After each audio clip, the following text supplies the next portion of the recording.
છે કે જેવી રીતે પહેલા સુક્તિમાં 36 સુક્તિમાં આવ્યું સામન્નમ અનુચરંતસ્સ, શ્રમણ ધર્મને અનુસરણ કરીને. પછી ક્યારે ભિક્ષુ શબ્દ આવે, ક્યારે શ્રમણ શબ્દ આવે, ક્યારે સંત શબ્દ આવે. તો કે ભિક્ષુ એટલે શું, શ્રમણ એટલે શું, એની કે શું ઓળખાણ છે. તો અહીંયા એની ઓળખાણ જે છે એ અંતરંગ ઓળખાણ દેખાડી છે કે ખંતો મદ્દવ જવ વિમુક્તયા તહ અધિનય તિતિક્ષા આવશ્યક પરિશુદ્ધિય હોંતિ ભિક્ષુસ લિંગાયિમ. ખંતો મદ્દવ અજ્જવ વિમુક્તયા તહ અધિનય તિતિક્ષા આવશ્યક પરિશુદ્ધિય હોંતિ ભિક્ષુસ લિંગાયિમ. ખંતો, ખંતો એટલે ક્ષમા. ખંતી મુત્તવ અજ્જવ એ જે છે ને 10 ધર્મ, એમાં ખંતી ક્ષમા, ક્ષમા. માર્દવ, માર્દવ એટલે વિનમ્રતા. અજ્જવ એટલે સરળતા. વિમુક્તયા એટલે નિર્લોભતા, લોભ રહિત. અને અધિનય એટલે અધીનતા, કોઈની દીનતા, કોઈની ગુલામી ન કરે, કોઈના આધીન થઈને ન રહે, એ અધિનયા. અને તિતિક્ષા, તિતિક્ષા એટલે ત્રિતિક્ષા, સહનશીલતા. આ 6 ગુણ થઈ ગયા. ખંતો મદ્દવ અજ્જવ વિમુક્તયા તહ અધિનય તિતિક્ષા, ક્ષમા. માર્દવ એટલે વિનમ્રતા. આર્જવ એટલે સરળતા. વિમુક્તયા એટલે મોહથી મુક્ત, લોભથી મુક્ત, નિર્લોભતા.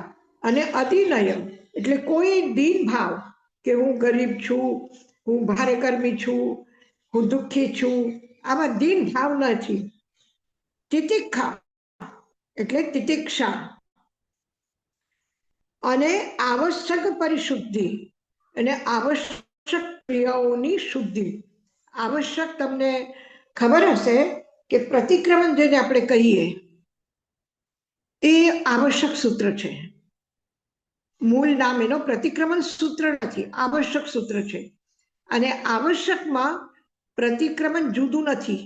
જે 6 આવશ્યક છે એમાં જ પ્રતિક્રમણ એક આવશ્યક છે. તો 6 આવશ્યક કયા છે? સામાયિક, 24 અર્થો એટલે 24 તીર્થંકરોની સ્તુતિ, પછી ગુરુવંદન, અને ચોથો છે પ્રતિક્રમણ. છઠ્ઠો છે, પાંચમો છે કૌશક, છઠ્ઠો છે પ્રત્યાખ્યાન. આ 6 આવશ્યક છે. તો આ 6 આવશ્યકની જે પરિશુદ્ધિ કરે, શુદ્ધપૂર્વક એને કોઈ નિર્દોષ રીતે પાલન કરે છે, એ આવશ્યક પરિશુદ્ધિ હોંતિ ભિક્ષુસ લિંગાયિમ. લિંગાયિમ એટલે ચિહ્ન, ચિહ્ન એટલે પરિચય. ભિક્ષુનો પરિચય શું છે? તો ભિક્ષુનો આ પરિચય છે. ભિક્ષુ એવી રીતે ઓળખાય કે જેના અંદરમાં ક્ષમા ભાવ છે, વિનમ્રતા છે, સરળતા છે, નિર્લોભ વૃત્તિ છે, અધીન ભાવ છે, તિતિક્ષા એટલે સહનશીલતા છે, આવશ્યકની પરિશુદ્ધિ એટલે 6 આવશ્યકનો બરાબર પાલન કરે છે, એ ભિક્ષુની ઓળખાણ છે. એટલે હા બોલો. મધ્યમ વંદામી, આ અંદરના લક્ષણ છે પણ બારે આવું દેખાય તો અંદરથી કેવી રીતના અલુફ રહેવાનું, કેવી રીતના જુદું પાડવાનું કે આ બહારનું છે બીકોઝ કોઈકને ખીજાવવું પડે તો ખીજાવવું પડે, પણ પછી અંદરથી કેવી રીતના અલિપ્ત રહેવું? ના, શું છે, એક વૃક્ષ છે અને વૃક્ષ જ્યારે મોટો થાય ત્યારે એને ફળ આવે. તો જેવી રીતે આંબાનું ઝાડ છે, તો એનો જે ઝાડ છે એને પણ આપણે શું કહીએ? આંબાનું ઝાડ છે. એના પત્તા છે એને આપણે શું કહીએ? આમના પત્તા છે. એના ઉપર ફૂલ આવે, મંજરી આવે, તો આપણે કે આમની મંજરી છે. હા, પછી કાચી કેરી હોય તો પણ આપણે કે છો આમ છે, કાચું આમ છે. એટલે એનો દરેક અંગ શું છે? આમનો, આમ નામથી, કેરીના નામથી છે કે કેરીનો ઝાડ, કેરીનો છોડ, કેરીનો ફળ, કેરીનો ફૂલ, એ બધું એક જ નામથી. એના અલગ અલગ અવયવ છે. તો એવી રીતે શ્રમણ ધર્મનો જે છે એ જેમ જેમ એનો વિકાસ થાય છે, જેમ જેમ એની પ્રગતિ થાય છે, એમ એમ એનો બહાર પરિપાક દેખાય છે. હવે ઝાડ આમ હોય ને કોઈને ખબર નહીં, એ પાનનાળથી ઓળખી ન શકે, તો એને ખબર નહીં પડશે જ્યાં સુધી એને આમની મંજરી નહીં આવે, જ્યાં સુધી એને ચાખીને નહીં જુએ. પાંદડા પણ તમે ચાખીને ચબાવીને જુઓ, એમાં કેરીનો થોડુંક તમને રસ આવશે કે કેરી જેવું લાગશે, એની સુગંધ પણ આવશે. તો હજી એની પાક્કા કેરીનો સુગંધ નથી, પાકો નથી, પણ એની ઓળખાણ થાય છે. તો એવી જ રીતે બહારમાં જે રૂપ એના બદલાય છે, બહારના જેમ જેમ એનો વિકાસ થાય છે, એ રીતે એનો સામાન્ય ધર્મનો વિકસિત છે. પણ અંતરંગમાં જે છે એ મૂળ ગુણ છે ક્ષમા, માર્દવ, આર્જવ, નિર્લોભ વૃત્તિ, અધીનતા અને સહનશીલતા અને આવશ્યકનું પાલન. બહારમાં શું દેખાઈ આવશે? બહારમાં એનો સમત્વ ભાવ દેખાઈ આવશે. બહારમાં એનો કોઈ પણ દોષ લાગે તો પ્રતિક્રમણ કરશે, એ ગુરુ ભક્તિ કરશે, 24 તીર્થંકરોની સ્તુતિ કરશે, અને કોઈ પણ એના પ્રતિ ખરાબ વ્યવહાર કરે તો એ એને માફ કરશે, મોટાઓનો વિનય કરશે. તો એ બધા જે વ્યવહાર છે એ બધા બહાર દેખાય છે, પણ એ ક્યાંના ખાલી દેખાવા માટે નહીં, ખાલી દેખાડવા માટે નહીં. હવે સૈનિક પણ સેલ્યુટ કરે છે, સૈનિક પણ બરાબર નિયમો પાળે છે, પણ ઘણી વખત કોઈના ઓફિસરને એને સેલ્યુટ કરતા હોય તો અંદરમાં ગુસ્સો પણ હોય, તો પણ નિયમના માટે સેલ્યુટ કરે. તો ભિક્ષુ એમ નહીં કરશે, એના અંદરમાં પ્રમોદ ભાવ હશે તો એ વંદન કરશે. એટલે એનું મહત્વપૂર્ણ શું છે? અંદરના ભાવ અને એની અભિવ્યક્તિ. એને મોટાઓ માટે માન સન્માન છે તો એ વિનય કરશે એમનો, અને ન હોય તો એ કરે તો પણ એ વિનમ્રતા નથી, આપણી બાહ્ય વ્યવહાર છે. એટલે જીવનનો ભગવાન મહાવીરનો શું છે? તમારો અંતરંગ જીવન તમે શુદ્ધ કરો, જેનાથી તમારા બાહ્ય જીવનમાં પણ શુદ્ધિ આવશે.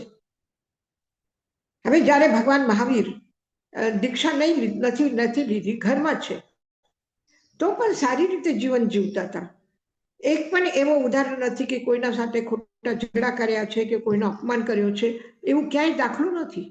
કોઈ પણ સારું જીવન જીવે છે, પણ એની પરિણતિ જે દીક્ષા પહેલાની છે એમાં ફરક છે, દીક્ષા પછીની છે એના ફરક છે, અને કેવલ જ્ઞાન પ્રાપ્ત થયા પછી સંપૂર્ણ કરુણામય છે, વધારે એક્ટિવ છે, વધારે લોકોને દેશના આપે છે, બોધ આપે છે, અને સાધના કાળમાં એકાંતમાં મૌનમાં રહે છે.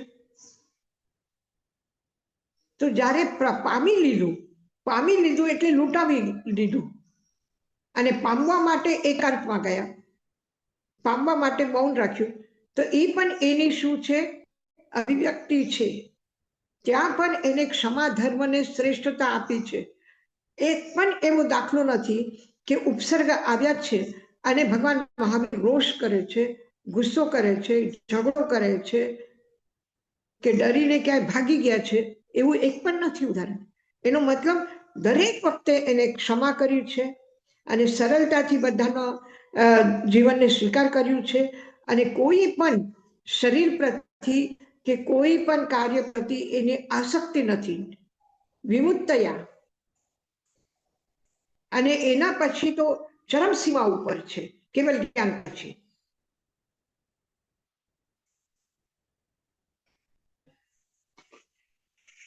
તે જીવનમાં જ્યારથી સમ્યક્ત પ્રાપ્ત થયું ત્યારથી આ બીજ તો વાવી દીધા, અંતરંગ બીજ વાવી દીધા. પછી ધીરે ધીરે એ અંકુરિત થાય, પછી ધીરે ધીરે એને પાંદડા આવે, શાખાઓ આવે, તો પણ એ કેરીનું ઝાડ છે.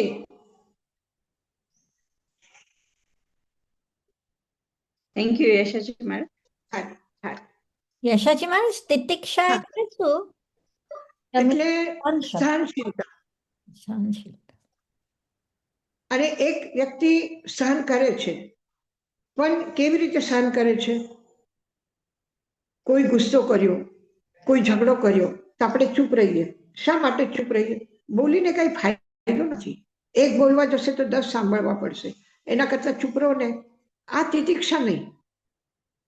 આ ચૂપ રહ્યા, સહન કર્યું, દુઃખ માનીને સહન કર્યું, એ તિતિક્ષા નહીં. પણ જ્ઞાનપૂર્વક એક ધૈર્ય રાખે છે, સાહસ કરે છે, સહન કરે છે, એ બધું તિતિક્ષામાં. Okay, thank you.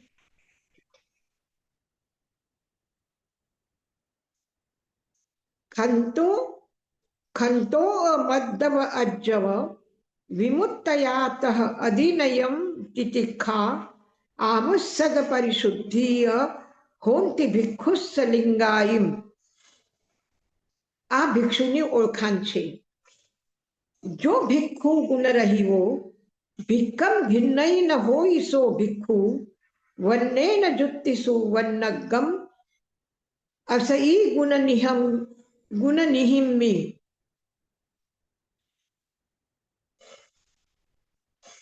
તો કે આજે તમે પ્રશ્ન પૂછ્યો વિનાબેન, એને ભગવાન મહાવીર સ્પષ્ટ કરે છે.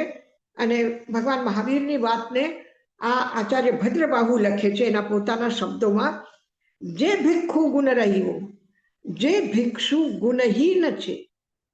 ગુણહીન એટલે એમાં ક્ષમા નથી, માર્ગ નથી, આર્જવ નથી, નિર્લોપતા નથી, અધીન ભાવ નથી અને તિતિક્ષા પણ નથી. એવા ભિક્ષુ ભિક્ષમ ગિન્નઈ એટલે ભિક્ષાવ્રત, ભિક્ષુ બની ગયા, દીક્ષા લઈ લીધી, સંન્યાસ લઈ લીધું, તો પણ ન હોય સો ભિક્ષુ, તો પણ એ ભિક્ષુ ન કહેવાય. વન્નેન જુત્તિસુ વન્નગમ, વર્ણથી સોનાનો પાણી પિત્તળના વાસણ ઉપર કે ચાંદીના વાસણ ઉપર તમે જોયા હશે, એવા પાત્ર આવે છે કે જેના ઉપર સોનાનું પાણી ચડાવેલું હોય. તો જુત્તિ સુવર્ણગમ, સુવર્ણ વર્ણ છે, સોનાનો ઝોળ ચડાવેલું છે, તો પણ અસહી ગુણ નિયમી, એમાં ખરું સોનુંપણું એમાં નથી. આખું એ સોનું ન થઈ શકે. જે ભિક્ષુ ગુણ રહ્યો, જે ભિક્ષુ ગુણ રહિત છે, ભિક્ષમ ગિન્નહી ન હોય સો ભિક્ષુ, એ ભિક્ષા શ્રમણ વૃત્તિને ધારણ કરે છે, પણ એ ભિક્ષુ નથી. કેવી રીતે? વર્ણેન એટલે સોનાનું કલર કરાવી દીધું અથવા સોનાનું પાણી ચડાવી દીધું. જુત્તિ સુવર્ણગમ એનું સોનાનું પાણી ઉપર લગાડી દીધું, તો એમાં એ આખો સોનાનો નથી બની શકતો. એ ગુણહીન રહી જશે. એમાં સોનાના બધા ગુણ એમાં નહીં આવે. યશાજી મહારાજ, મથેણ વંદામી. તો બીનાબેનનો ક્વેશ્ચન એમ હતો કે જે આ તમે સેકન્ડ હમણાં વાંચ્યું ઈ ભિક્ષુ, ઈમાં આમ તો ભિક્ષુ ના કહેવાય ને, એને ખાલી સાધુ બન્યા છે ને, પણ ખરેખર ભિક્ષુ ના કહેવાય. તો એવા માણસનું બહારનું વર્તન આપણને ખબર પડી આવે કે આ ખરેખર ભિક્ષુ નથી કે એવી રીતે કઈ ખબર પડે તમને?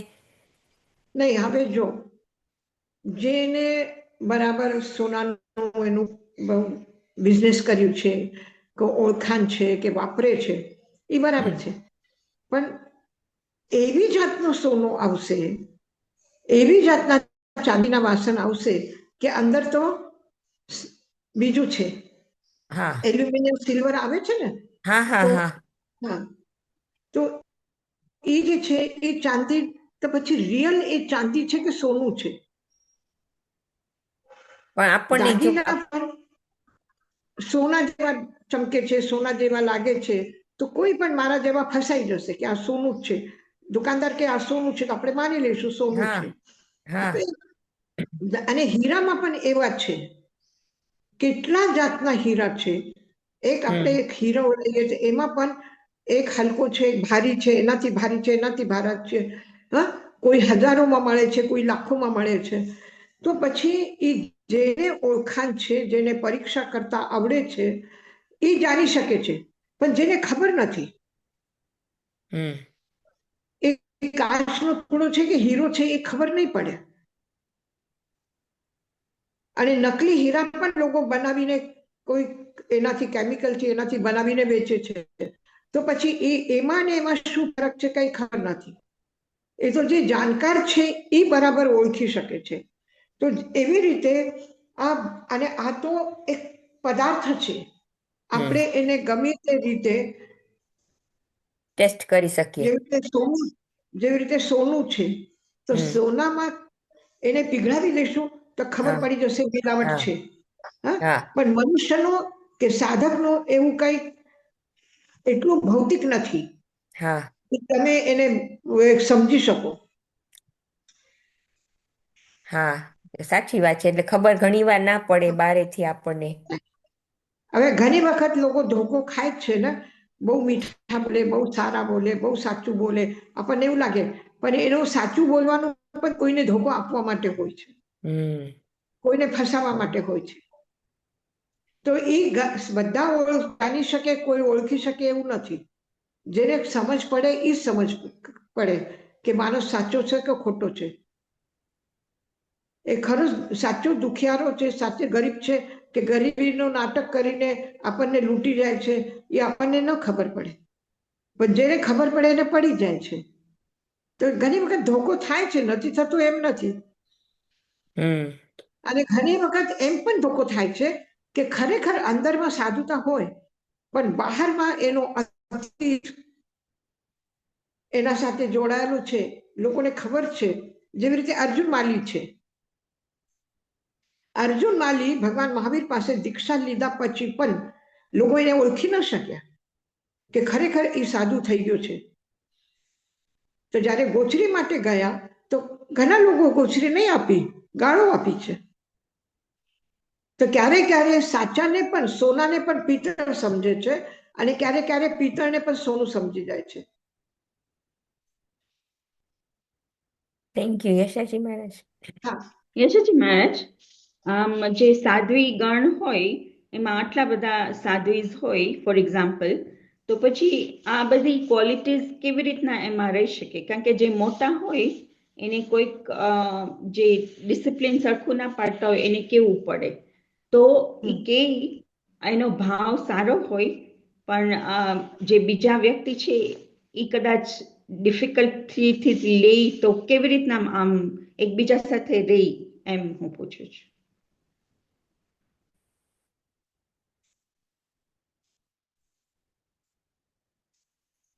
આ છે ને આગળની, તમે પહેલા બહુ હોશિયાર છો ને બધા, હવે સુક્તિ ત્રિવેદીનું આટલું અધ્યયન કર્યું છે ને, તો જ્યારે એક એનો ચાલતું હોય સ્વાધ્યાયનો ક્રમ, હા, તો પણ આગળના પ્રશ્ન તમારા મનમાં આવી જાય છે. એ જ અહીંયા થયું છે. આ આગળનો 46 સુક્તિ છે. 46 સુક્તિ છે ઉત્તરાધ્યાય સૂત્રની નિર્યુક્તિમાં. 46 અહીં અથમ 46 હા, અહીં અથમ નિવારિંતો ન દોષમ વત્તુમરિહસી. અહીં અથમ નિવારિંતો ન દોષમ વત્તુમ રિહસી, એટલે વક્તુમ અરિહસી. અહીં અથમ અનર્થના નિવારણ માટે, એટલે ખરાબ વાતો હોય, કોઈના અંદરમાં બુરાઈ છે, ખોટી વાતો છે, ખોટા વિચારો છે, ખોટા વ્યવહાર છે, સારા નથી, તો આવા એને દોષ હોય એના નિવારણ માટે, નિવારણ કરવા માટે એટલે દૂર કરવા માટે વત્તુમ અર્હસી, જે પણ કંઈક એને કહેવામાં આવે, એની આલોચના કરવામાં આવે, તો પછી એ શું છે? ન દોષમ, એમાં દોષ નથી. એટલા માટે ઉત્તરાધ્યાય સૂત્રનો પહેલો અધ્યાય છે, અનુશાસીઓનો કુપ્પેજા, એટલે ગુરુ અનુશાસન કરે છે અને કરવું પડે છે એને સાચું શીખાડવા માટે. અને જો ન શીખાડવામાં આવે, કદાચ કલ્પના કરો કે તમે દીક્ષા લીધી, હવે તમે આટલા ભણેલા ગણેલા છો કે છે, અને કદાચ કોઈ વાતના થોડુંક ન ખબર પડે અને હું તમને કહેવા જાઉં અને તમે નારાજ થાઓ કે ગુસ્સો કરો, તો પછી બીજી વખત કહેતા શું થાય છે કે ભાઈ એમને ખોટું લાગશે એટલે આપણે પોતાની મેળે સમજી જશે, એ ડાયા છે, સમજી જશે, એમ કરીને હું છોડી દઉં તો પછી શું થશે? કદાચ તમારા ધ્યાનમાં નહીં આવે અને પછી તમે નહીં બદલો, તો એવું પણ થાય છે. એને દરેક સંભાવના છે. જેવી રીતે પરિવારમાં નાના છોકરાઓ હોય તો એને એક થપ્પડ મારીને પણ સમજાવી શકો છો. મા બાપ સમજાવે ને, એક થપ્પડ મારીને પણ સમજાવી શકે છે. પણ એ જ છોકરો, એ જ મા બાપનો છોકરો મોટો થયા પછી એને એક થપ્પડ નહીં મારી શકે. ફેર પડે ને? પછી જેમ છે એમ થોડું ચલાવવું પડે. પછી વ્યક્તિના વિવેક ઉપર છોડવું પડે છે. વ્યક્તિના પોતાની કેટલી તૈયારી છે જાણવાની, સમજવાની, શીખવાની, કરવાની, કેટલી તેવડ છે એમાં, એના ઉપર પછી જઈને ડિપેન્ડ થાય છે. એટલે જ ભગવાન મહાવીર પાસે બધા જ જે દીક્ષા લીધી એ બધા કેવલ જ્ઞાની ન થયા. કેમ ન થયા? કાંઈ કચાશ એમાં હશે ને. એ કચાશ કોની છે? ભગવાન મહાવીર જે દેશના આપે છે, ભગવાન મહાવીર જે સમજાવે છે, એમને જે જ્ઞાન આપ્યું એમાં કોઈ કચાશ નથી કે એને એકને કીધું ને એકને ન કીધું, એમ નથી. હવે ભગવાન અરિષ્ટનેમી પાસે ગજસુકમાલ જઈને કહે છે, જે દિવસે દીક્ષા લીધી એ જ દિવસે તરત એ કહે છે મારે સ્મશાન ભૂમિમાં જઈને સાધના કરવી છે. અને એની જગ્યા ઉપર જો બીજું કોઈ હોત જે સાધનામાં કાચો છે, કે ત્યાં ચિતા જળતા જોઈને પણ ગભરાઈને પાછો આવી જશે, એવું કોઈ હશે તો એને કોઈ આજ્ઞા આપે? એને કહેશે કે હા તું જા? પણ ગજસુકમાલને તો તરત જ કહી દીધું અરિષ્ટનેમી. એક વખત પણ ના નહીં પાડ્યું, એક પણ વખત નથી કીધું કે તું વિચાર કરીને કર. તો દરેકની પોતાની કેપેસિટી, પોતાની યોગ્યતા, પોતાના એના ઉપર ચાલે છે. પછી પરિવાર હોય, સમાજ હોય કે સંઘ હોય.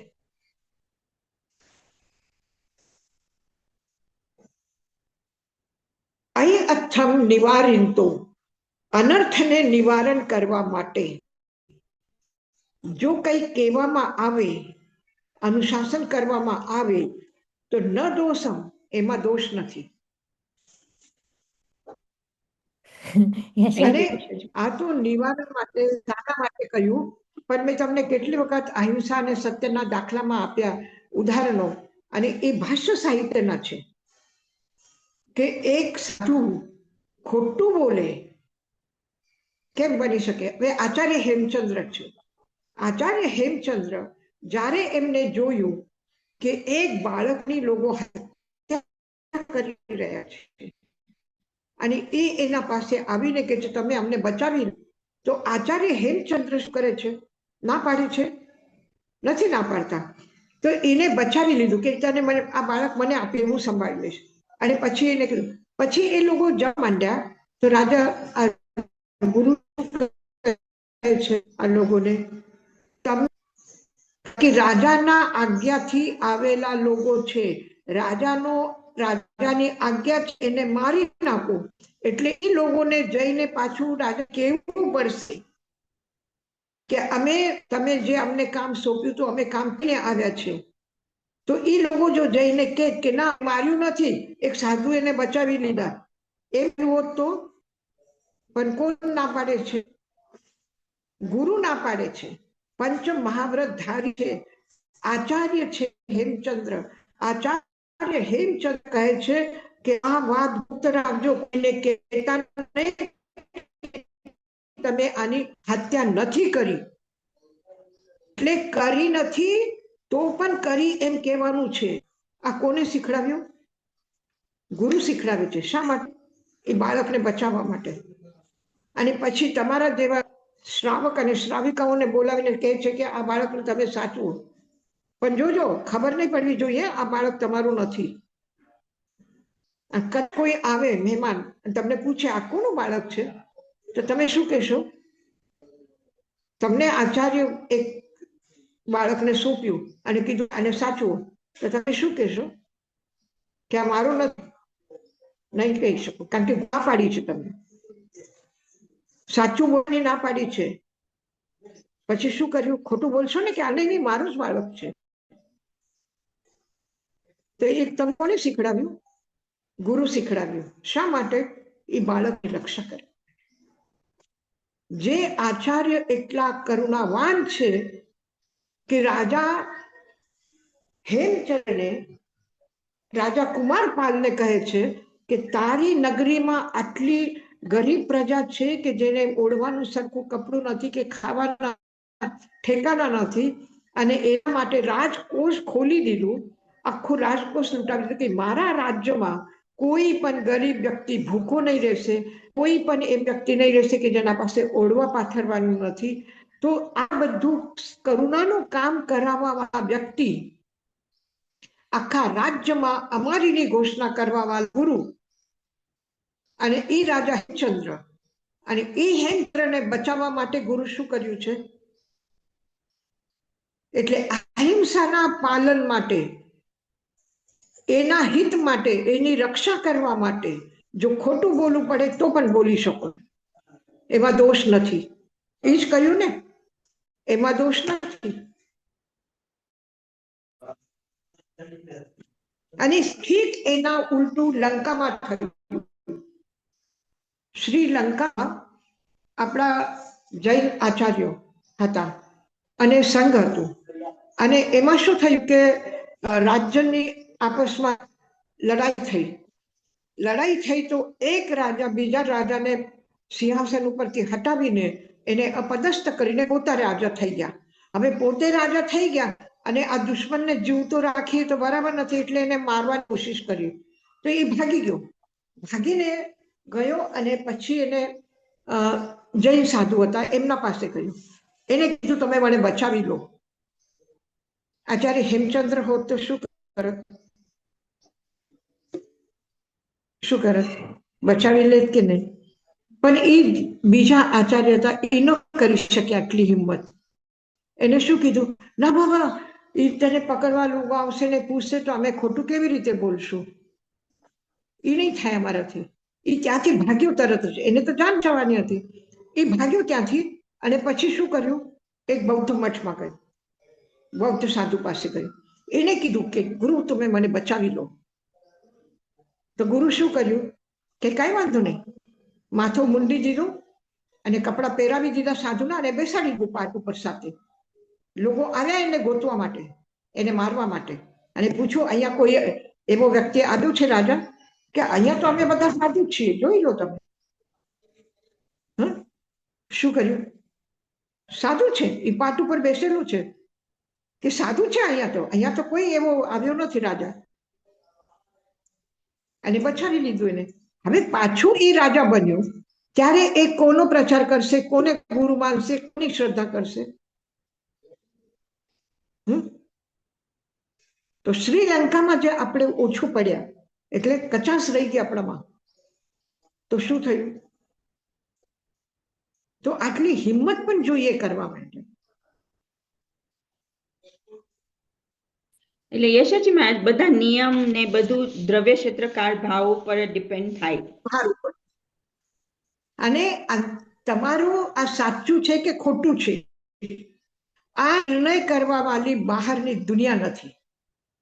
આ નિર્ણય તમારે જ કરવાનો છે કે મારા અંતઃકરણમાં શું છે, એને બચાવવાના ભાવ છે કે મારવાના ભાવ છે.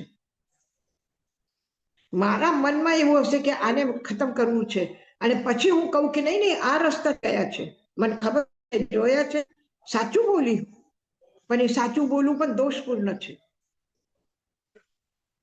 તો આ વ્યક્તિના પોતાની પ્રજ્ઞા, એટલે કહ્યું ભગવાન પન્ના સમિત ધમ્મમ. ધર્મ શું છે, અહિંસા શું છે, સત્ય શું છે, એ બધા માટે તમારી પ્રજ્ઞા નિર્ણાયક છે. તમે ચિંતન કરો, તમે તમારા ભાવનો સરખે અવલોકન કરો, પરીક્ષણ કરો કે શું કેવા તમારા ભાવ શું છે. કોઈ બચાવવાના છે, કોઈનું સારું કરવાનું છે, કોઈના હિત માટે છે કે અહિત માટે છે.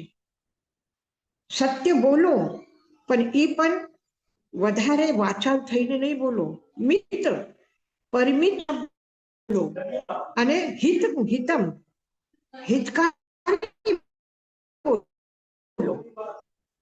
જેવી રીતે ભોજન કેવી રીતે કરવું જોઈએ, કેવી રીતે કરવાનું, કે કોઈના ઘરે આપણે જમવા ગયા અને બહુ ભાવતી વસ્તુ મળી એટલે બધું ખાઈ લેવાનું નહીં. મિતમ પરિમિત, પ્રમાણમાં ખાઓ, વધારે પડતું નહીં ખાતા, પ્રમાણમાં ખાઓ. અને જે પથ્યકારી છે એ ખાઓ, જે હિતારી છે, સ્વાસ્થ્ય માટે બરાબર છે, એને બહુ સારા મિષ્ટાન્ન બનાવ્યા, બહુ હોશેથી બનાવ્યા, બહુ ખુશીથી બનાવ્યા અને બહુ પ્રેમથી તમને પરોસે છે. પણ ડોક્ટર ના પાડે છે કે મીઠું ખાવાનું ને ગળ્યું ગળ્યું ખાવાનું નથી, તો નહીં ખાતા. તો જે પથ્યકારી છે, જે તમારા સ્વાસ્થ્ય માટે બરાબર છે, એ ખાજો, પ્રમાણમાં ખાજો, અને સ્વચ્છ હોય તો ખાજો, નહીં તો જેવું તેવું ગંદા ડબ્બામાં રાખેલું હોતું તો નહીં ખાતા. તો આ બધું ભોજન કરવું છે, ભૂખ લાગી છે, આપેલા પ્રેમથી આપે છે, છતાં પણ કેવી રીતે ખાવું જોઈએ, આ તમારું વિવેક. તો એવી રીતે ધર્મના આચરણનું પણ આ તમારી પ્રજ્ઞા છે. પન્ના સમીક્ષય ધમ્મમ, જે ગૌતમ સ્વામી કોને કહે છે, કેશી સ્વામીને કહે છે કે તમારે વસ્ત્ર રાખવા છે કે નથી રાખવા, તમે ચાતુર્યામ ધર્મ પાલન કરવું છે કે પંચ મહાવ્રત ધર્મ પાલન કરવું છે, એ તમારી પ્રજ્ઞા છે. એ નથી કહેતા કે તમારે આ હવે તો મહાવીર શાસન આવી ગયો, પાર્શ્વનાથ શાસન ગયો, તમે છોડી દો અને મહાવીરમાં આવી જાઓ. એમ નથી કીધું ગૌતમ સ્વામી. એને તો એમ જ કીધું પન્ના સમીક્ષાએ ધમ્મમ, પ્રજ્ઞાથી સમીક્ષા કરો.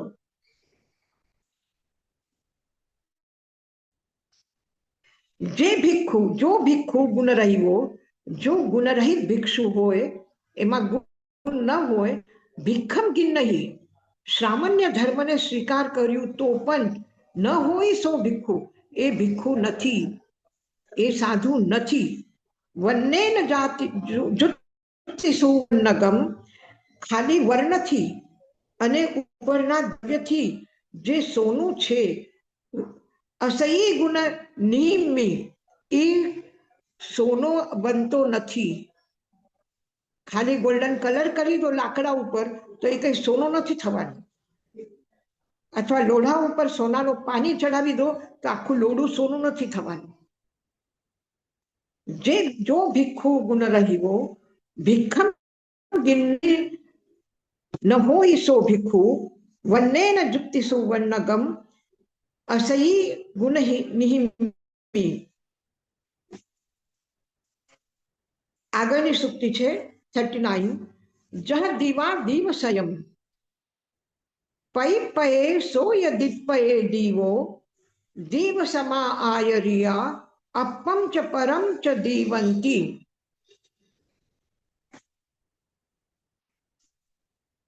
જહ દીવો દીવસયમ, આ એકદમ પ્રચલિત છે, તમને ખ્યાલ આવી જશે. જહ દીવો દીવસયમ, જેવી રીતે એક દીપક સેંકડો દીપકને પ્રગટ કરે છે. કેવી રીતે કરે છે? પૈ પયે સોય દીપયે દીવો, પોતાના પ્રકાશ જ્યોતિના સ્પર્શથી, એટલે પોતાના જીવનની જલતી જ્યોતિને સ્પર્શ કરાવીને એને જ્યોતિ દાન આપે છે. તો શું કહે છે? દીપયે દીવો, જે હજી પ્રગટ્યું નથી એ દીવો પણ પ્રગટ થાય છે અને પ્રકાશ આપવા લાગે છે. દીવ સમા આયર્યા, આચાર્ય કેવા હોય? આચાર્ય દીપકની જેમ હોય છે, જે અપંચ પરમચ દીવંતી, પોતાને પણ પ્રકાશમાન કરે છે અને બીજાને પણ પ્રકાશમાન કરે છે. આ ખૂબ જ સુંદર પરિભાષા છે કે આચાર્ય કોણ છે?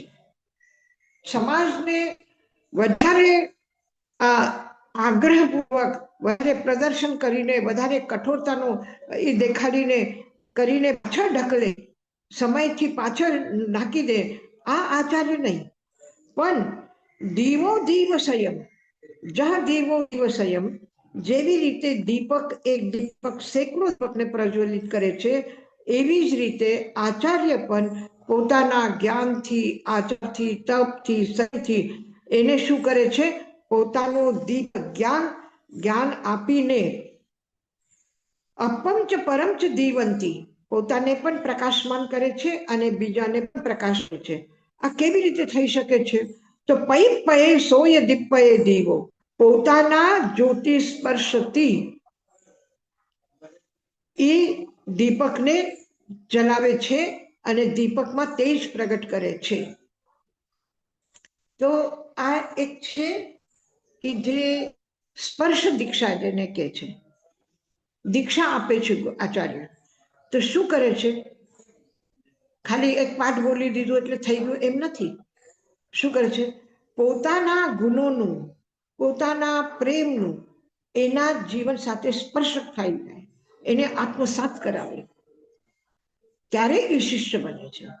તો જહ દીવો દીવ સંયમ, પૈ પયે દીપયે દીવો, દીપ સમા આયર્યા, અપંચ પરમ દીવંતી.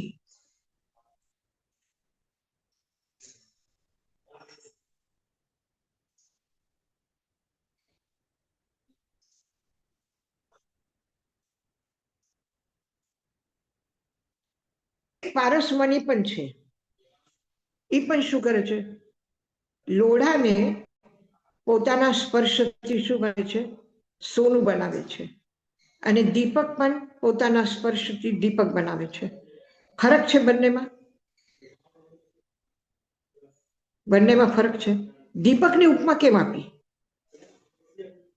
કેમ નહીં કીધું કે જેવી રીતે લોઢું પારસના સ્પર્શથી સોનું થઈ જાય છે, એવી રીતે શિષ્ય સોનું થઈ જાય, એમ નથી કીધું. ફરક છે. શું ફરક છે? લોઢું સોનું થઈ જાય, શું ફરક પડે? એક લોઢાનો પિન છે અને એ પિન સોનાની થઈ જાય અને આપણે કોઈને પિન આમ ટચ કરી દઈએ તો એને દુખશે કે નહીં? એને વાગશે કે નહીં? પછી લોઢાની હોય કે સોનાની હોય, એક ચાકુ છે એ લોઢાનું છે અને એને પારસે સ્પર્શ કર્યું, સોનાનું થઈ ગયું. એ સોનાનું થઈ ગયું પણ એના ગુણો નથી બદલાવ્યા. એ ચાકુ કાપવાનું જ કામ કરશે. તો શું ફરક પડ્યો? કે તમે એક ફ્રૂટ લોઢાના ચાકુથી સુધારો કે સોનાના ચાકુથી સુધારો, શું ફરક પડ્યો? એ તો ફ્રૂટ છે, એ કાપવાનું જ છે. તો એ કાપવાનું કામ જે છે એ લોઢાનું ચાકુ પણ કરશે, સોનાનું ચાકુ પણ કરશે. તો એમાં ફરક કઈ નથી પડ્યો, ખાલી રંગ બદલાવ્યો, કિંમત બદલાવી ગઈ. બહુ ગઈ થઈ તો સોનાનું જરા મોંઘું આવશે. દીપક, જે દીપક જેનાથી પ્રગટ્યો છે એ જેવી રીતે પ્રકાશ આપે છે એવી રીતે એ પણ પ્રકાશ આપશે. એના ગુણધર્મમાં અને એના ગુણધર્મમાં કઈ ફરક નથી પડ્યો. પારસમણીની વિશેષતા તો એ હોવી જોઈએ કે એના સ્પર્શથી લોઢું પણ પારસ થવું જોઈએ. સોનું થઈને શું થયું? એટલે પારસ નથી કીધું, અહીંયા દીપક કીધું છે. એ પણ સ્પર્શ દીક્ષા છે, એ પણ સ્પર્શ કરવાથી બદલાય છે. ભગવાન જ્યારે કહે છે કે તમારી આત્મા પણ પરમાત્મા છે, તમારી આત્મા પણ મારા જેવી છે, તો જ્યારે ભગવાન એમ કહે છે ત્યારે બિલકુલ પોતાની જેમ સમજે છે, પોતાનું સામ્ય જુએ છે. અને એમાં શું પ્રગટ થાય છે? એમાં પણ પરમાત્મા સ્વરૂપ પ્રગટ થવા છે, ભલે આંશિક થાય છે, પણ આત્મા જ્યારે પરમાત્મા સાથે સ્પર્શી જાય, પરમાત્માથી સ્પર્શી જાય, જ્યારે એને જ્ઞાન પ્રાપ્ત થાય કે દર્શન, ભલે ને એ જ્ઞાન થોડુંક છે, પણ છે તો જ્ઞાન જ ને, શુદ્ધ સ્વરૂપ જ છે ને, એમાં ફરક નથી. એનું પરમાત્મા સ્વરૂપ પૂર્ણ રીતે પ્રગટ નથી થયું, પણ થોડાક અંશે પ્રગટ થયું, પણ જે પ્રગટ થયું એ પરમાત્મા સ્વરૂપ છે, એ અજ્ઞાન નથી.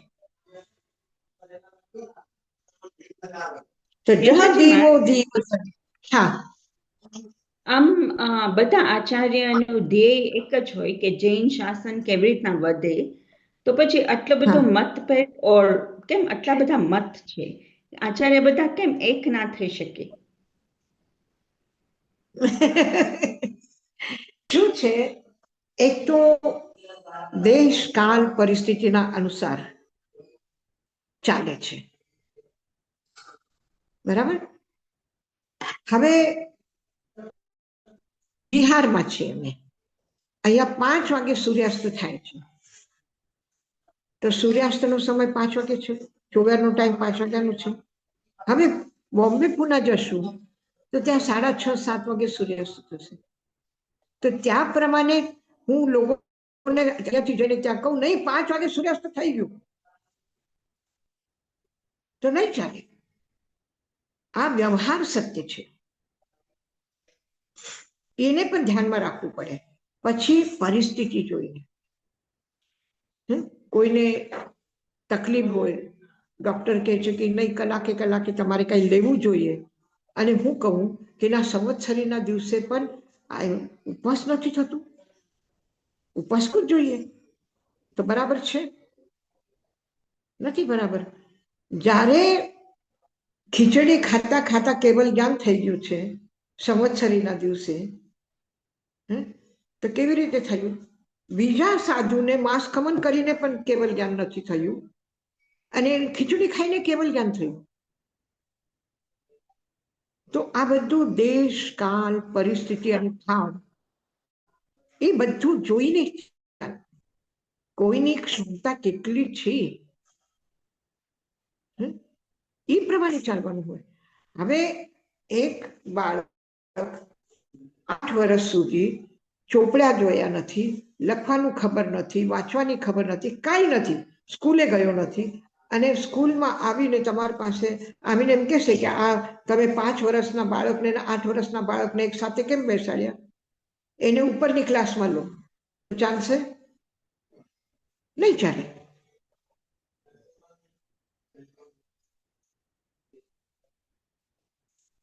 હવે અતિમુક્તને દીક્ષા આપી, તો અતિમુક્ત પણ છે, અને જ્યારે અભયકુમાર દીક્ષા લીધી તો અભયકુમાર પણ છે, તો બંને બરાબર છે કે બંને એમાં ફરક છે? કઈ નહીં.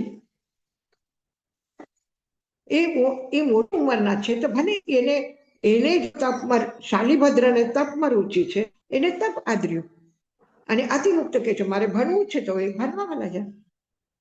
તો કોઈ પણ કોઈના સાથે બરાબરી કરી નહીં ચાલે. દરેકને પોતાની અલગ અલગ ભૂમિકા છે, અલગ અલગ જગ્યા ઉપરથી, કોઈ પહેલી સીડી ઉપર છે, કોઈ 10મા સીડી ઉપર છે, તો પછી એ તો 4 સીડી કરીને પહોંચી જશે, અને એને પહેલાથી 14 સીડી ચડવી પડશે.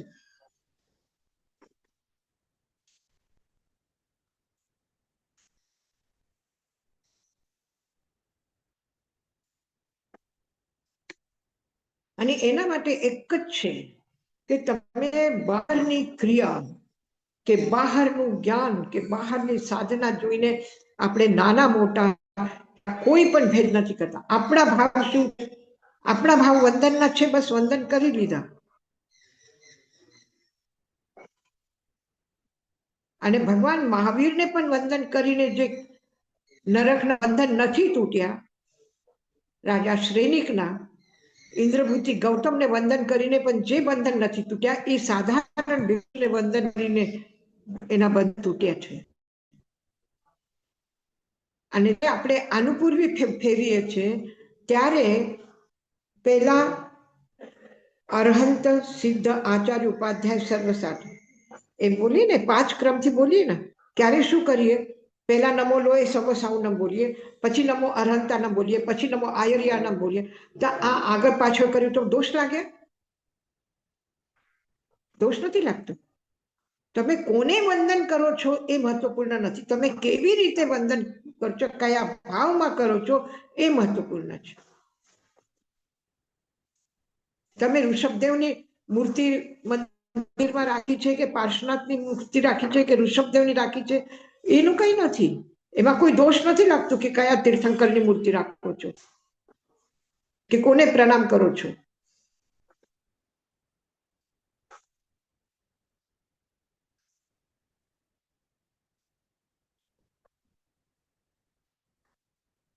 જાવૈયા ઓદૈયા સવ્વો સો બાહિરો જોગો. આ જાવૈયા ઓદૈયા જેટલી પણ પરિસ્થિતિ છે, સ્થિતિ છે, પ્રસંગો છે, ઘટના છે, ઉદૈયા સવો બધા કર્મના ઉદયથી તમને પ્રાપ્ત થયું છે. પછી મકાન છે કે વસ્ત્ર છે કે વાસન છે, જે પણ કઈ છે, યશ છે, પ્રતિષ્ઠા છે, બધું છે. જાવૈયા ઓદૈયા સવા, જે પણ કઈ કર્મના ઉદયથી પ્રાપ્ત થયું છે. સવ્વો સે બાહિરો જોગ, એ બધું બાહ્ય ભાવ છે.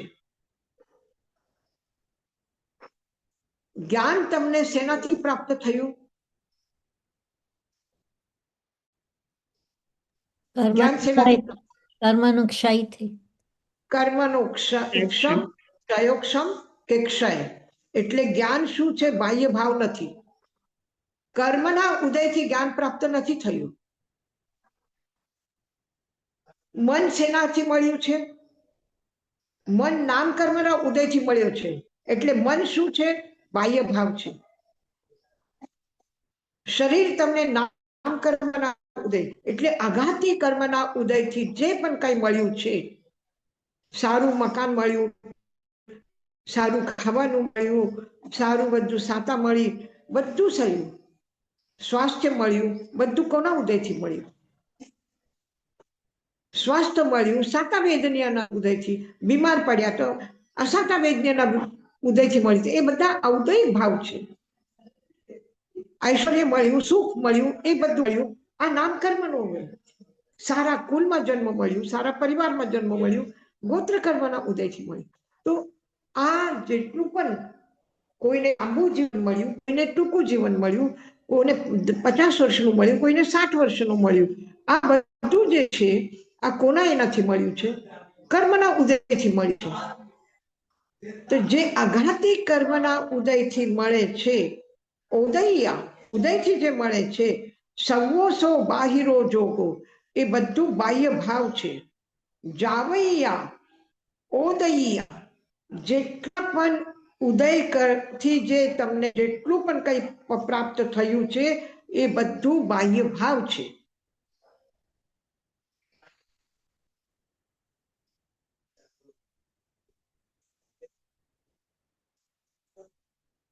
ઠીક છે? કોઈને કઈ પ્રશ્ન છે?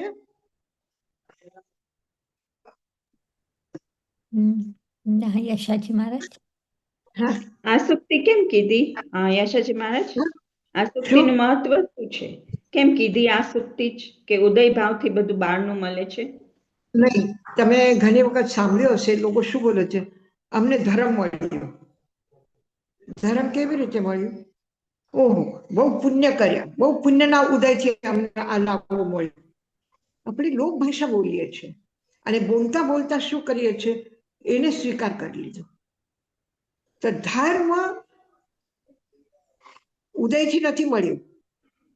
ધર્મ મોહનીય કર્મના ક્ષય, ક્ષયોક્ષમ અને ઉપશમથી મળ્યું છે. જ્ઞાન પ્રયોગક્ષમ અને ક્ષયથી મળ્યું છે. વીર્ય શક્તિ શેનાથી મળી છે? અંતરાય કર્મના ક્ષયથી. તો એ બધું જે પણ કઈ છે આત્મિક શક્તિ, આત્મિક ગુણો જે પ્રગટ થયા છે. તો ધર્મ પણ શું છે? આત્મિક ભાવને પ્રગટ કરે છે. તો ધર્મ પુણ્યના ઉદયથી નથી મળ્યો. ધર્મ મળ્યું છે મોહનીય કર્મ. રાગ દ્વેષનું આવરણ હટી ગયું. સમ્યક પ્રાપ્તિ કેમ થઈ? સમ્યક તો પ્રાપ્તિ થઈ એટલે ધર્મ પ્રાપ્ત પામી ગયા. તો સમ્યક્ત્વની પ્રાપ્તિ શેનાથી થઈ? મોહનીય કર્મની 69 કોડી સાગરોપમની સ્થિતિ અને દર્શન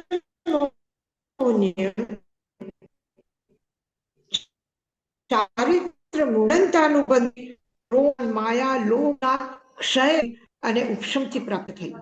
તો ધર્મ જે પામ્યા છે એ કર્મના ઉપશમ, ક્ષયોક્ષમ અને ક્ષયથી મળ્યું છે. પણ આપણે બોલવામાં તો આ રીતે લોકો એમ જ બોલે કે અમે પુણ્યના ઉદયથી મળ્યું. પુણ્યના ઉદયથી તમને મકાન સારું છે, પુણ્યના ઉદયથી તમારે ઐશ્વર્ય સારું મળ્યું છે.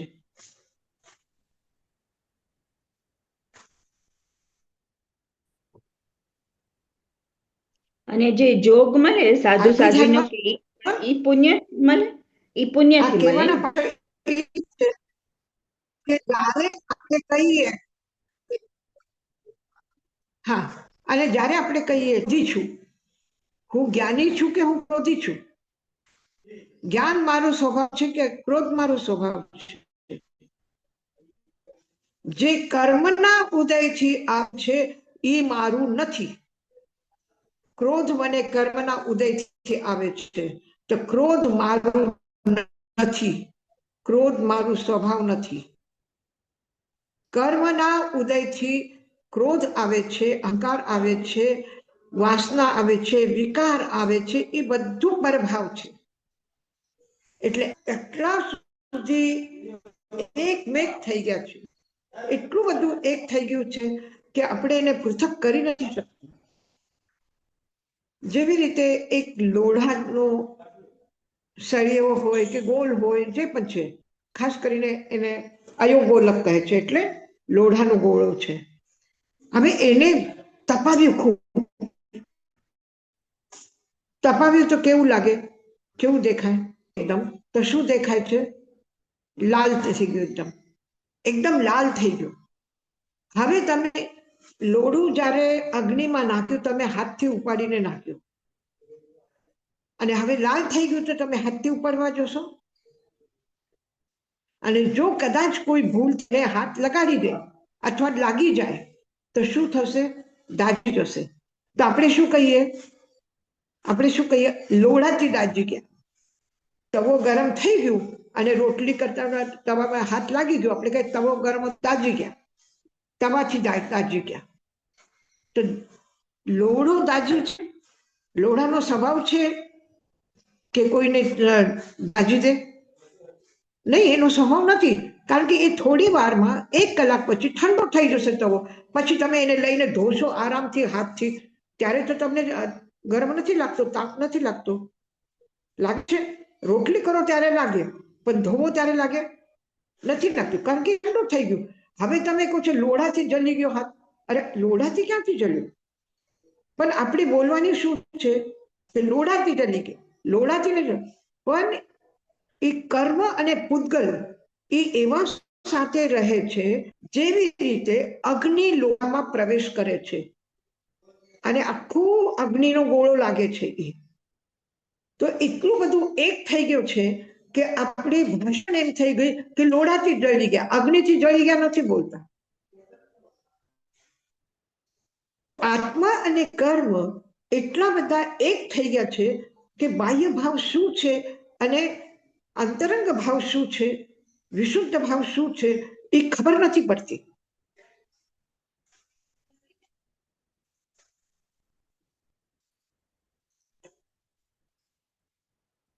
તો એને સ્પષ્ટ કરવા માટે જેટલા પણ કર્મના ઉદયથી તમને મળ્યું છે એ બધું બાહ્ય ભાવ છે. આ શરીર, આ શરીરની વેદના, આ શરીર જેને સુખ માને, એ બધું બધું પરભાવ છે, બાહ્ય ભાવ છે. અને સ્વભાવ શું છે?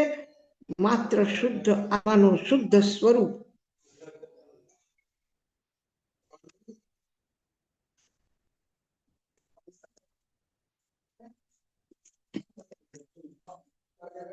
ચાલો, બધા થઈ ગયા પ્રશ્ન? બધા પૂરા? હે? ખૂબ ખૂબ આનંદ આવે છે. કેટલું સરસ તમે આટલું ઇન્ટરેસ્ટ લઈને આટલા પ્રેમથી સ્વાધ્યાય કરો છો. અને ખરેખર આપણે એક વખત ધોવાથી કપડું સાફ થશે તો વારંવાર ધોયા કરશું. આપણે ઘણી વખત એમ થાય કે હંમેશા પરભાવ, સ્વભાવ, આત્મા, ધર્મ, આ તે એ જ પાછું રિપીટ કરીએ છીએ. દરેક સુક્તિમાં અલગ અલગ રીતે કહ્યું છે, પણ આખરે કહેવાનો ઉદ્દેશ્ય એક જ છે. પણ એ આપણે શા માટે કહીએ છીએ કે આ કપડાને ઘણું ગંદુ થઈ ગયું છે, ઘણી ગંદી ચાદર ઓઢીને આપણે બેઠા છીએ. અને આપણે સમજીએ કે નહીં, આ મારું બહુ સારું છે, મને ઠંડી લાગે છે તો હું શું કરું? ફેંકીને કેમ ચાલશે? અરે તમે એક વખત ફેંકી તો જરા આવરણ હટાવો તો તમને ખબર પડશે તમે કેટલા સુંદર છો, કેટલા સારા છો. આ ગંદા કપડા પહેરીને, ગંદી વાતો બોલીને, ગંદુ બધું કરીને આપણે ખરાબ થઈ ગયા છે. પછી આપણે કે ના, અમે તો એવા જ છે, અમે આવા જ છે. તો નહીં, શું કરીએ? કર્મના ઉદય છે, સંસારમાં રહીએ છીએ, અમે તો આવા જ છે. અમે આવા નથી. આ જરા એક વખત ફેંકી દઈએ, પછી ખબર પડે આપણે કેવા છે. ભગવાન છે, અમે પણ ઓછા નથી હો, અમારા પાસે પણ ભગવાન છે અમારા અંદરમાં. તો આ જે આવે છે એ લાવવા માટે યશાજી મહારાજ, ખૂબ આપણે આનંદ બધા છે. સમજીએ ખૂબ છીએ કે સારું ભાવ રીતે ભાવ બહુ ઇમ્પોર્ટન્ટ છે. તમે ગમે તે વસ્તુ કરો, તમે કોઈને, આપણે એમ કહીએ ને કે તમે કોકને ખીજાવો, કંઈક ખોટું કરતા હોય તો તમે એ લોકોને, હા તોય અંદરના ભાવ તમારા હોય કે એ લોકોનું તમારે સુધારવું છે.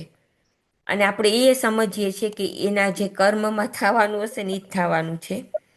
તો એ આપણાથી રહેવાય નહીં ને આપણે એ લોકોને કહીએ કે તમે આમ નહીં કરો, આમ કરો. એટલે ઘણીવાર આમાં ડાયલેમાં થાય કે આપણે મૂકી દેવાનું કે કહેવાનું. કે આપણે, તમે ના કીધું કે જો મોટા થાય ઉંમરમાં, પછી આપણે એમ કહીએ ને કે હા ઉંમરમાં મોટા છે, એ લોકો પોતે સમજી જશે, એ લોકો શું કરીશ, એમાં બરાબર. જરાક ડાઉટ થાય. અને બીજું આપણું એક મારો હતો વિચાર કરતી હતી. બીજું આપણામાં એટલા બધા એસ્પેશિયલી શ્વેતાંબરમાં એટલા બધા સ્તોત્રસ હોય છે કે બધા કે આ બહુ જ તમે રિસાઇટ કરો ને તો આમાં બહુ ભાવ છે, અંદર બહુ ઓલું શક્તિ છે. એ શક્તિથી તમે રિસાઇટ કરો ને ભાવથી, તો તમને, મને નથી ખબર જાદુગર થાય કે શું થાય. તો ઘણા એ માને છે કે તમે અંદરના ભાવ તમારા કેવા હોય ને એમને એમ બોલવાથી. પછી વાત કરું. સી નહીં, ફોન ને કીધું પછી વાત કરીશ. ઓ આઈ સી, ઓકે. ના, એટલે હું વિચાર કરતી હતી કે કન્ફ્યુઝન કેમ થાય ને આ ભાવનું તમે રિપીટ કરો છો, એ કેમ ઇમ્પોર્ટન્ટ છે? તો કેમ દુનિયામાં માનવા વાળા બધા એટલા બધા જુદા છે, તમને બધા મળે. ગઈકાલે અમે ગયા હતા, એક શમણીજીએ માસ ખમણ કર્યું હતું ને એનું ઉજવવાનું અહીંયા. તો ઋષિમંડળ સ્તોત્ર તો બિચારા ત્યારે નહોતા, પણ રિસાઇટ કર્યું હતું બધા અમારા માટે. તો એનું ઇન્ટ્રોડક્શન આપ્યું હતું કે આ બહુ જ પવિત્ર ઓલો છે, આ તમે કરો તો તમારા ઘણા, અને ઘણા આવ્યા હતા ખાલી સાંભળવા જ માટે કે આનાથી અમને ઓલું અંદરથી થશે. એટલે આમાં બહુ કન્ફ્યુઝન થાય બહારની વ્યક્તિને કે આપણે ગમે તે બોલીએ, તમારા ભાવ એવા ના હોય તો કઈ ફેર ના પડે ને. હમણાં ક્લાસ ચાલે છે, પછી વાત કરું. એટલે હું કહું, તમે કે શું ભાવનું છે? કહેવાનું, ભાવનું ઇઝ વેરી ઇમ્પોર્ટન્ટ. નહીં, શું છે? ભાવ વધારે છે. હવે તમે એક 100 વોલ્ટનું બલ્બ છે અને એક 60 વોલ્ટનું બલ્બ છે. હા, તો 60 વોલ્ટનું બલ્બ લાગ્યું હોય તો એમાં જે કરંટ પાસ થાય છે એ તો બધામાં જ થાય, 100 વોલ્ટમાં પણ 60 વોલ્ટમાં પણ. 100 વોલ્ટનો વધારે આપણને તેજ પ્રકાશ આપશે. આપે અને 60 વોલ્ટમાં ઓછો. તો આ જે શબ્દની શક્તિ જે છે, મંત્રની જે શક્તિ છે, એ બરાબર એવી જ છે. બધા મંત્રોમાં શક્તિ છે, બધા એમાં શક્તિ છે. હવે તમે જો ભક્તામરને આપણે આટલું બધું તમે ઋષિમંડળ સ્તોત્ર સાંભળ્યું, એમાં કેટલી જગ્યા ઓમ રામ રીમ રીમ એ બધું મંત્રના અક્ષરો છે, બરાબર. ભક્તામરમાં ક્યાં મંત્રના અક્ષરો છે? ઓમ નથી, રીમ નથી, શ્રીમ નથી, આઈમ નથી, રામ નથી, રીમ નથી, કોઈ મંત્રના બીજાક્ષરો નથી, બરાબર. હા ઋષિમંડળ સ્તોત્રમાં આટલા બધા તીર્થંકરોના નામ છે, દેવી દેવતાઓના નામ છે, બધું જ છે. ભક્તામરમાં કોનું નામ છે? ખાલી એક ઋષભદેવ. વખત પ્રથમમ જીને હા કહ્યું છે, બસ. હા નામ હા પણ આટલું બધું 24 તીર્થંકરોના નથી, કાંઈ નથી. તો શું ઋષિ ભક્તામરનો મહિમા ઓછું છે? ના નથી. તમે જેટલા ભાવથી બોલો, એ તો જેટલા આપણે નવકાર ભાવથી તમે મંત્રનું ઈ જ બોલશો કહે છે ને એટલા જશે. આપણે નવકાર મંત્રનું ઈ જ કોનું કહે નામ છે ને. નથી, હા કોઈ આચાર્યનું નામ નથી, કોઈ ઉપાધ્યાયના, કોઈ સાધુનું નહીં, કોઈ તીર્થંકરનું નહીં, કોઈ સિદ્ધનું નહીં, કોનું હા નામ નથી. હમ તો જે તમે ભાવથી કરશો એ પ્રમાણે થશે. અને જ્યાં સુધી આપણા શબ્દોની વાત છે, તમે કલ્પના કરી શકો છો, રાજીમતી નેમિનાથને શું કહે છે? કયા શબ્દ બોલ્યા એને? મરિહિમ સિરાયા જયાવા. તું કોઈ પણ સ્ત્રીને જોઈને આવી રીતે તું મરિહિમસી, ધીરજ તું જશો કામી. હે યશનો કામી, તને ધિક્કાર છે. તું કોઈના પાછળ એવી રીતે મરી જશે તું? હા તારું મરવું શ્રેષ્ઠ છે આના કરતા. આવા શબ્દ બોલ્યા છે. તો આ શબ્દ કેટલા કઠોર છે. અને તો પણ શું કર્યું? અંકુશેન જહા નાગો. એના શબ્દ જેવી રીતે મદોન્મત્ત હાથી છે, અને એ હાથીને, એનો હાથીનો જે પીલવાન છે, એનો ચલાવવા વાળો માણસ છે, મહાવત છે, આ એને ત્રિશૂળથી એના ગંડસ્થળ ઉપર ઘાવ કરે, જોરથી મારે છે. શું શેના માટે મારે છે? એની મદોન્મત્તતાને કંટ્રોલ કરવા માટે. તો એવી જ રીતે અંકુશેન જહા નાગો, જેવી રીતે હાથી અંકુશથી વશમાં થાય છે, એવી રીતે રાજીમતીના શબ્દ સાંભળીને નેમિનાથ નિયંત્રણમાં આવ્યું. નહીં, સોરી, રથનેમી. રથનેમી. હા રથનેમી.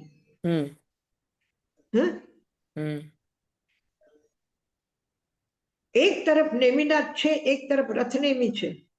અને નેમિનાથ માટે રાજુલ કહે છે કે ઈ જે રસ્તેથી ગયા છે એ રસ્તેથી મારે જવું છે. એને દીક્ષા લીધી છે, મારે પણ દીક્ષા લેવી છે. અને એક તરફ રત્નેમી કહે છે કે તું મારી સાથે આવ. ત્યારે શું કહે છે? ધીરજ તું થઈ જશો કામી, તને ધિક્કાર છે, આ વાત બોલે છે. તો વ્યક્તિની પરિસ્થિતિ, વ્યક્તિની ભૂમિકા, કઈ ભૂમિકા ઉપર છે રત્નેમી. બરાબર. અને પાછું એને શું કે છે? એના મા બાપ યાદ કરાવી દે છે. દીક્ષા લીધી, હવે મા બાપનું શું મતલબ? તો પણ કહે છે અહમ ચ ભોગરાયસ તમચસી અંધગમન. હું રાજા ભોજની દીકરી છું. અહમ ચ ભોગરાયસ, હું રાજા ભોજની દીકરી છું. અંધક ઋષિનો તું છો. તો તારા ખાનદાનને તો યાદ કર, મારા ખાનદાનને તો યાદ કર. આપણે કેટલા ઊંચા કુલમાંથી જન્મીને આવ્યા છે, અને આવું વ્યવહાર શોભે? એને કેટલી કઠોર ભાષા છે, અને છતાં પણ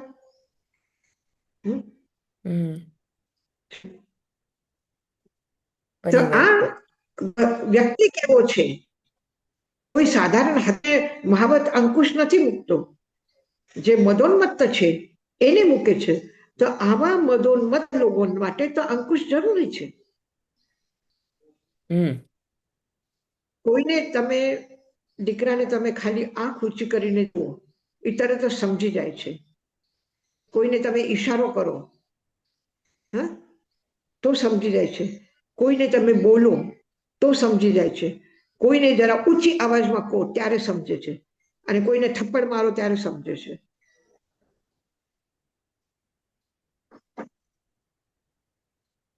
એટલે આપણે સમજાવવાનું કહેવાનું આપણા ભાવ સારા હોય તો. યશોજીમાં ઓલા રાજાએ કેમ ઓલા છોકરાને મૃત્યુ કરવાનું કીધું, એને દંડ આપ્યો તો? શું રાજાએ કેમ કોને? ઓલા છોકરાને દંડ આપ્યો તો મૃત્યુનો?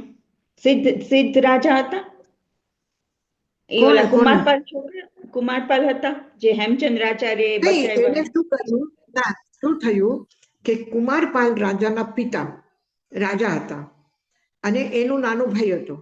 તો શું થયું, કુમારપાલ રાજાના પિતાની મૃત્યુ થઈ. તો હવે કુમારપાલ જે છે નાનો છે, તો હવે નાનો બાળક કેવી રીતે રાજ્ય કરશે? તો જ્યાં સુધી એ મોટો ન થાય ત્યાં સુધી એના જે કાકા છે એ રાજ્ય સંભાળશે, એ ગાદી ઉપર બેસશે, અને કુમારપાલ મોટો થયા પછી એ કાકા હટી જશે અને કુમારપાલને રાજ્ય મળશે. બાપનો દીકરો રાજા થશે. બાપ પિતા રાજા છે તો પછી આવતો રાજા કોણ થશે? એનો જ દીકરો થશે. તો એના કાકાને શું થયું કે આ કુમારપાલ જીવિત રહેશે, એ મોટો થશે, પછી એ રાજા થશે, પછી મારું શું? અને પછી મારા છોકરાને તો રાજ્ય મળે નહીં, એટલે હું રસ્તામાંથી હટાવી દઉં. એને એટલે મારવાની ઓર્ડર આપ્યો. Okay, thank you. હા, ચાલો મંગલ પાઠ કરીએ આપણે. હા યશ. નમો અનંતાનંદ, નમો સિદ્ધાનંદ, નમો આયર્યાનંદ, નમો વચ્છાયાનંદ, નમો લોએ સવસાભુનમ, એસો પંચ નમોકારો સર્વ પાપ પનાશનો, મંગલાનંદ ચ સર્વેસિમ પરમમ હવૈ મંગલમ. ગુરુદેવ કે આજ્ઞા ચત્તારી મંગલમ, અરહંતા મંગલમ, સિદ્ધા મંગલમ, સાહુ મંગલમ, કેવલી પણત્તો ધમો મંગલમ. ચત્તારી લોગુત્તમા, અરહંતા લોગુત્તમા, સિદ્ધા લોગુત્તમા, સાહુ લોગુત્તમા, કેવલી પણત્તો ધમો લોગુત્તમો. ચત્તારી શરણમ પવજ્જામિ, અરહંતે શરણમ પવજ્જામિ, સિદ્ધે શરણમ પવજ્જામિ, સાહુ શરણમ પવજ્જામિ, કેવલી પન્નતમ ધમ્મમ શરણમ પવજ્જામિ. અરહંત, સિદ્ધ, સાધુ અને ધર્મ